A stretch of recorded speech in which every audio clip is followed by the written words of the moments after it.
दोस्तों, आखिर मध्य प्रदेश छत्तीसगढ़ पुनर्गठन अधिनियम की धारा 49(6) कैसे दोनों राज्यों के 6 लाख से भी ज्यादा बुजुर्ग पेंशनर्स के लिए जी का जंजाल बन चुका है और अब इसका जड़ से खात्मा क्यों जरूरी है, इसी गंभीर मुद्दे के बारे में हम इस वीडियो के अंदर बात करेंगे। नमस्कार दोस्तों, मैं हूं आपका दोस्त लोकेश साहू और आप देख रहे हैं लोकेश छत्तीसगढ़िया यूट्यूब चैनल। आप सभी साथियों का हमारे इस चैनल पर बहुत बहुत स्वागत है। दोस्तों, मैं वीडियो में आगे बढ़ूं उससे पहले आप लोगों को बता दूं कि इस वक्त दोनों राज्य के कर्मचारियों को केंद्र के समान 42% महंगाई भत्ता मिल रहा है। एमपी वालों को तो 1 जनवरी के देय तिथि से एरियस सहित डीए मिल रहा है और छत्तीसगढ़ के कर्मचारियों को बिना एरियस के 1 जुलाई से 42% डीए मिल रहा है।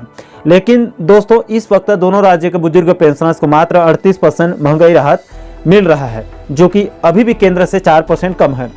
और दोस्तों, जैसे कि आप सभी साथियों को पता होगा कि और मैंने अपने पिछले साल से 2022 से ही आप लोगों को अलग अलग वीडियो के माध्यम से बताते हुए आ रहा हूं कि मध्य प्रदेश और छत्तीसगढ़ पुनर्गठन अधिनियम की धारा 49(6) में पहली बात तो आपसी सहमति का कोई उल्लेख नहीं है, क्योंकि इसको लेकर 2017 में ही केंद्रीय गृह मंत्रालय ने एक आदेश जारी करके साफ कर दिया है।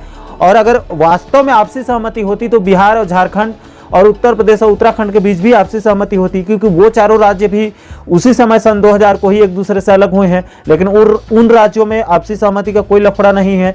हालांकि मध्य प्रदेश और छत्तीसगढ़ दोनों ही राज्य सरकार केंद्रीय गृह मंत्रालय को उस आपसी सहमति वाले पत्र का जो जिक्र जिसमें नहीं किया गया है उसका साफ इनकार कर देते हैं, क्योंकि दोनों राज्य सरकारों को पेंशनर्स के महंगाई राहत के एरियस को जो खाना है। दोस्तों, आपकी जानकारी के लिए बता दूं कि मध्य प्रदेश सरकार ने 30 जनवरी 2023 को छत्तीसगढ़ सरकार को 38% महंगाई राहत के लिए सहमति मांगी थी। लेकिन 7 महीने के एरियस को खाने के बाद छत्तीसगढ़ सरकार ने अभी 1 जुलाई 2023 से 38% महंगाई राहत की स्वीकृति दिया है, यानी कि 7 महीनों के एरियस को डकार दिया गया है। इसी पर सख्त नाराजगी जताते हुए परसों छत्तीसगढ़ राज्य संयुक्त पेंशन फेडरेशन के प्रदेश अध्यक्ष वीरेंद्र नामदेव जी, उनका कड़ी प्रतिक्रिया सामने आया था। उन्होंने भूपेश सरकार पर सीधा आरोप लगाते हुए कहा है कि पिछले 7 महीने तक भूपेश सरकार ने मध्य प्रदेश के आपसी सहमति पत्र को दबाकर बैठी रही, जिससे दोनों राज्य के पेंशनर्स को कई हजारों रुपए की एरियस राशि का नुकसान हुआ है। दोस्तों, यहां पर मैं आपकी जानकारी के लिए यह भी बता दूं कि इसी 42% डीआर और धारा 49(6) को समाप्त करने के मुद्दे को लेकर इसी महीने 10 अगस्त 2023 को छत्तीसगढ़ के बुजुर्ग पेंशनर्स ने बड़ी संख्या में मंत्रालय घेराव किया था, जिसके बाद उनके प्रतिनिधिमंडल और सरकार के उच्च अधिकारियों के साथ एक सकारात्मक चर्चा हुई थी। दोस्तों, इसी धारा 49(6) के आड़ में दोनों राज्य के बुजुर्ग पेंशनर्स को इधर से उधर गोल पोस्ट कर रहे हैं, क्योंकि अब तक मध्य प्रदेश सरकार छत्तीसगढ़ सरकार को बार बार पत्र लिखती थी, लेकिन छत्तीसगढ़ सरकार अपनी सहमति नहीं देती थी। इसके बाद अब मध्य प्रदेश सरकार की बारी है।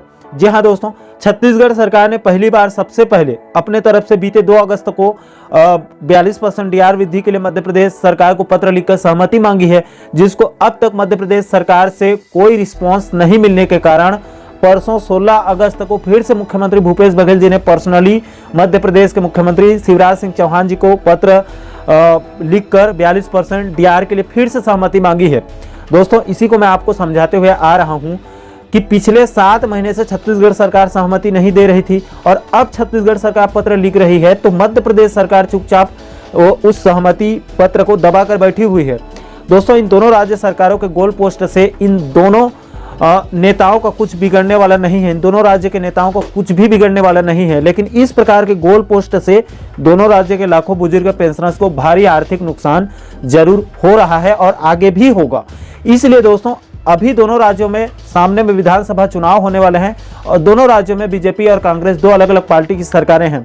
इसलिए डर्टी पॉलिटिक्स को छोड़कर दोनों राज्य के लाखों बुजुर्ग पेंशनर्स के बुढ़ापे की तकलीफों को मद्देनजर रखते हुए दोनों ही मुख्यमंत्रियों को चुनाव से पहले एक मिसाल पेश करते हुए आपसी तालमेल बिठाकर दोनों राज्य सरकारों के द्वारा धारा 49(6) को विलोपित करने के लिए केंद्र सरकार को पत्र लिखना चाहिए, ताकि लोकसभा चुनाव के पहले केंद्र सरकार इस धारा 49(6) को जड़ से समाप्त करके दोनों राज्य के लाखों बुजुर्ग पेंशनर्स को आपसी सहमति से हमेशा हमेशा के लिए जो है वो आजाद कर सके, ताकि भविष्य में कर्मचारियों के समान समय पर पेंशनर्स को भी महंगाई राहत मिल सके। क्योंकि दोस्तों, अगर धारा 49(6) को जड़ से समाप्त नहीं किया गया तो ये आने वाले दिनों में पेंशनर्स की गले की हड्डी बन जाएगी और कभी भी समय पर महंगाई राहत पेंशनर्स को नहीं मिल पाएगा।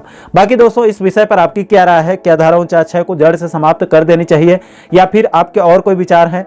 नीचे आप कमेंट सेक्शन में अपनी प्रतिक्रिया आप जरूर साझा कीजिएगा। और साथियों, आप आगे भी छत्तीसगढ़ और मध्य प्रदेश के कर्मचारियों और पेंशनर्स के DHRA DR जैसे महत्वपूर्ण मुद्दों पर वीडियो देखना चाहते हैं तो हमारे चैनल को आप सब्सक्राइब जरूर कर लीजिएगा, ताकि आने वाले सभी नए वीडियो का नोटिफिकेशन आप लोगों तक तुरंत पहुंच सके। दोस्तों, अभी के लिए फिलहाल इस वीडियो में इतना ही। मुझे दीजिए इजाजत। मैं मिलता हूं आपसे एक और महत्वपूर्ण मुद्दे के साथ, महत्वपूर्ण टॉपिक के साथ। तब तक के लिए जय हिंद, जय छत्तीसगढ़।